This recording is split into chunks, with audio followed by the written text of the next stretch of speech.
Bienvenue sur la chaîne YouTube CES Nyota. Nous nous retrouvons aujourd'hui encore, chers élèves de 5e biochimie, pour les comptes de cours de biologie. Moi, c'est M. Kala Kirigové, le prof de biologie en 5e humanité scientifique A et B. Et cette leçon concerne beaucoup plus les élèves de la 5e humanité scientifique A. Signifie les élèves de la biochimie. C'est sur la deuxième partie de notre cours intitulé la systématique des végétaux. Systématique des végétaux, nous allons faire une petite introduction à cette systématique qu'on appelle la systématique végétale. Les végétaux, c'est ce qu'on appelle aussi des plantes. Et ces plantes-là ont une certaine classification, d'où les noms systématiques. Donc, comment les plantes vont-elles être classées? C'est la partie d'introduction que nous voulons vous montrer tout à l'heure. Le monde vivant est constitué des plantes. Notre environnement, nous le voyons, il est constitué des plantes. Il y a des animaux, il y a aussi des micro-organismes qui font l'objet du cours de la microbiologie que vous avez étudié dans la classe de 4e. La science qui étudie les plantes s'appelle la botanique. Et la botanique qui a pour objet, le premier objet de la botanique, c'est de décrire et de nommer des milliers de plantes qui peuplent la terre ou l'ayant peuplée. Le deuxième objet de la botanique, c'est d'étudier leur façon de vivre et aussi leur répartition géographique. Et notre objet par rapport à la botanique, c'est de classer les plantes qui existent à la surface de la Terre suivant leur filiation et ressemblance en unités hiérarchisées en vue de mieux les utiliser et les conserver. En unités hiérarchisées. La systématique, qu'on appelle aussi la taxonomie, est la méthode de classification biologique des êtres vivants. Et les êtres vivants en question vont être groupés sur base des caractères spécifiques.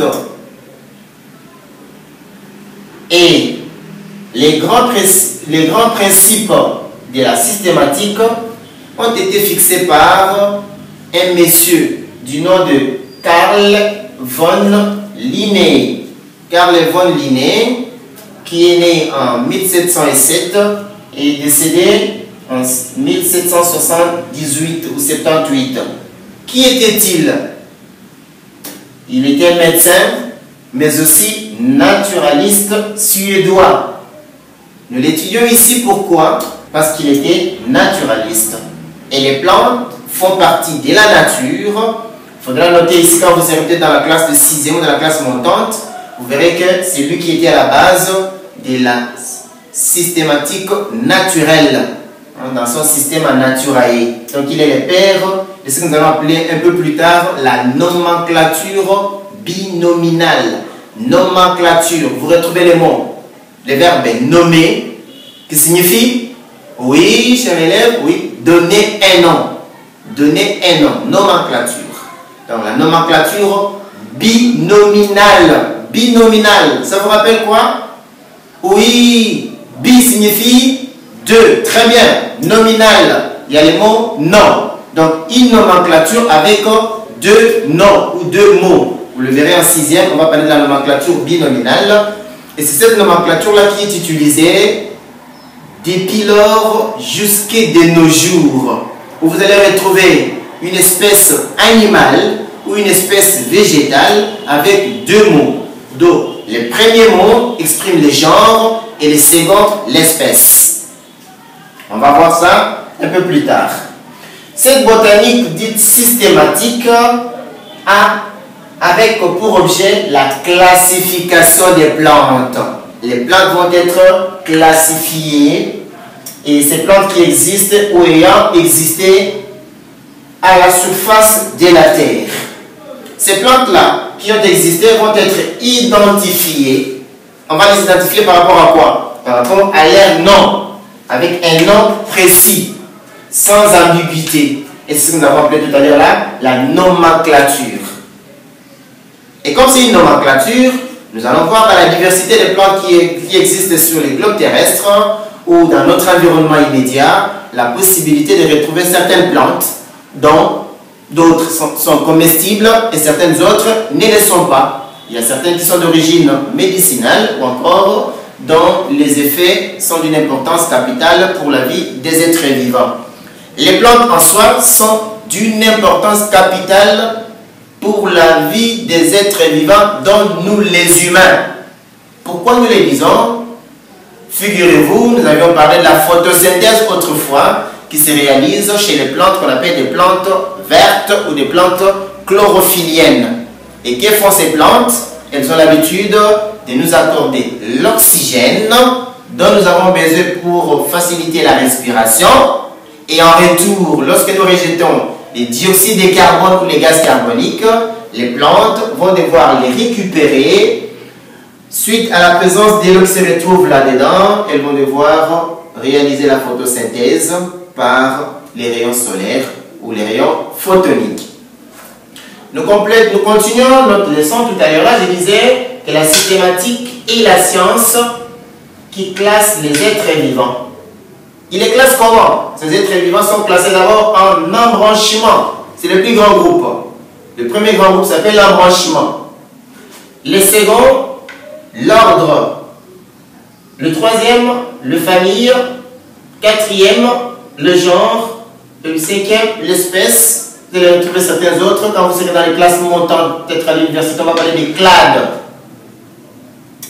Donc, ce sont ces regroupements ou ces différentes classifications qu'on peut retrouver chez les plantes. Et ceci va mettre un terme par rapport, c'est une partie introductive qui va vous donner un peu du travail à faire à la maison parce que depuis un certain temps, vous êtes resté dormir sur vos lauriers. Nous venons de vous rappeler quelques notions sur la systématique végétale ou la classification des plantes. Vous n'êtes pas sans oublier que vous avez plusieurs plantes tout autour de vous. Et certains autres qui nous donnent des fruits qui sont comestibles et certains autres qui donnent des fruits qui ne sont pas comestibles mais qui sont d'usage soit dans la médecine, au niveau de la pharmacie ou dans différents domaines, pharmacopée et tout ce que vous voulez. On va essayer de retrouver la présence des plantes. Soit on utilise les racines de la plante, soit on utilise les écorces de cette dernière, soit on utilise les feuilles de cette dernière, soit on utilise certaines autres parties en faisant soit, vous allez le bouillir, une décoction, hein, vous allez bouillir pour faire des infusions et bien d'autres procédés médicinaux qui peuvent être faits avec pour des besoins de la peau, c'est-à-dire pour essayer de guérir une certaine maladie qui peut survenir. Donc les plantes sont d'une importance capitale. On aura peut-être le temps d'en parler au fur et à mesure que nous avançons. Voici maintenant le travail que je vous laisse. Le travail c'est celui-ci. Vous avez devant vous un tableau. Qu'allez-vous faire avec ces tableaux? Vous allez compléter les tableaux que voici. Que retrouvons-nous dans les tableaux? Sur la première colonne, on a les espèces. Nous avons eu l'opportunité de vous énumérer 10 espèces, dont les cœurs de bœuf, l'épinard, l'oseille, le maracuja, le chanvre, le pommier, le soja, le poireau, le tangawizi et le safoutier. Allez, les fruits, c'est le safou. Maintenant, qu'allez-vous faire? Nous vous demandons cette fois-ci de nous retrouver l'embranchement de ces différentes espèces citées.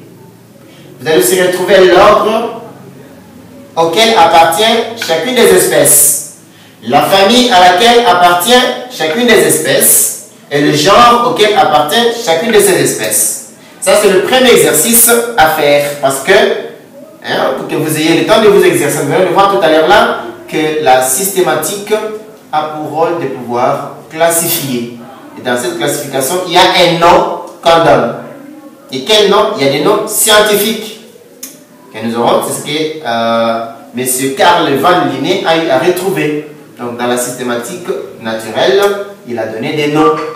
Mais ici, je ne vous demande pas de donner des noms scientifiques, juste l'embranchement. Mais on va se rendre compte, vous allez vous rendre compte quelque part que ces différents regroupements, que ce soit l'embranchement, l'ordre de la famille et le genre, vous aurez le temps de les retrouver soit en latin, soit en français. Mais l'essentiel est que vous nous les donniez. Le deuxième exercice du devoir, c'est lequel?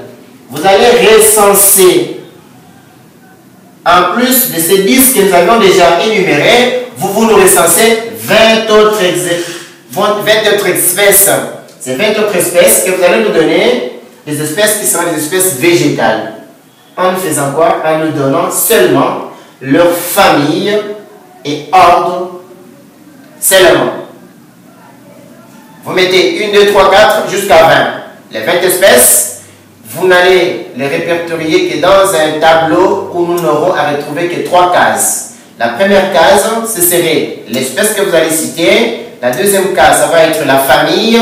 Et la dernière case, ça va être l'ordre auquel appartient chacune de ces espèces que vous aurez le temps de retrouver tout autour de vous. Et pourquoi pas aussi sur les recherches que vous aurez à faire pour que nous puissions enrichir vos connaissances. C'est là le temps où allez-vous déposer ce travail? C'est à venir déposer à la direction de l'école, qui est tout le temps ouverte. Vous trouverez des gens là-bas pour nous déposer. Et la fois prochaine, quand nous viendrons, nous aurons l'opportunité de pouvoir corriger d'abord le devoir que nous venons de laisser et voir éventuellement comment nous pourrons aussi corriger celui que vous aurez l'opportunité de pouvoir nous reproduire. J'ai dit et je vous remercie, mais je ne serai pas du tout rentré sans pour autant vous demander d'observer les mesures barrières liées à la Covid et espérons vous retrouver très prochainement.